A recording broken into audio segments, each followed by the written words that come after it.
individual tragedies can easily go unnoticed in places like Pakistan, with its corruption, violence, and poverty. NPR's Philip Reeves tells us about a wife and husband who are victims of one of the cruelest crimes of all, and yet they're struggling to get anyone to listen. This should be a joyous time for Zia-Ullah Khan and his wife, Shazia. She's a teacher. He works in a print shop. They're just starting out, and they've just had their first baby. Zia-Ullah says the family was so excited when their baby boy was born. It was a moment of joy. Everyone came in with gifts for the baby. My sisters came to the hospital wearing their wedding dresses. Shazia was so proud.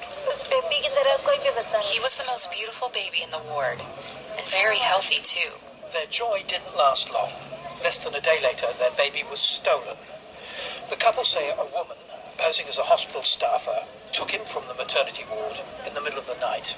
Shazia says she was asleep, recovering from a cesarean section. That was nearly 4 weeks ago. Shazia's still living in the ward. She's refusing to leave until her boy is returned. People come here full of hope. I'm not leaving empty-handed. You mean you're planning to stay? Yes, until my baby discovers. Shazia and Zia-Ullah and their family have set up a protest camp on the steps of the hospital. That's the Pakistan Institute of Medical Sciences, not far from Parliament and the Supreme Court. The baby's uncle, Atika Rahman, shows me the signs they've made. There's a sign right here hanging on the wall. Abduction a child from an innocent mother is an insult for the community. For humanity, an insult to humanity. Yeah. We haven't any enemy, we need our child back. There seems to be no reliable data showing exactly how often babies are stolen in Pakistan. Police, speaking unofficially, say baby theft's fairly common. A baby was stolen from this same hospital last year and later found dead. Sometimes girls get switched for boys, often though babies are just abducted. But why? Dozens of small kids in spotless blue uniforms are filing out of class. This is a school and children's home for boys as young as 2. In this country, children face dangers of many kinds. Most of these kids have lost parents to sectarian attacks or in the war between Islamist militants and Pakistan's government. Security is a top priority, says Sonia Shahid, a philanthropist who runs this place. Sonia says she's often contacted by parents hoping to adopt kids. She believes that in Pakistan, babies are often stolen for childless couples. Many women are childless, so they need a child. The only thing is she doesn't steal that kid.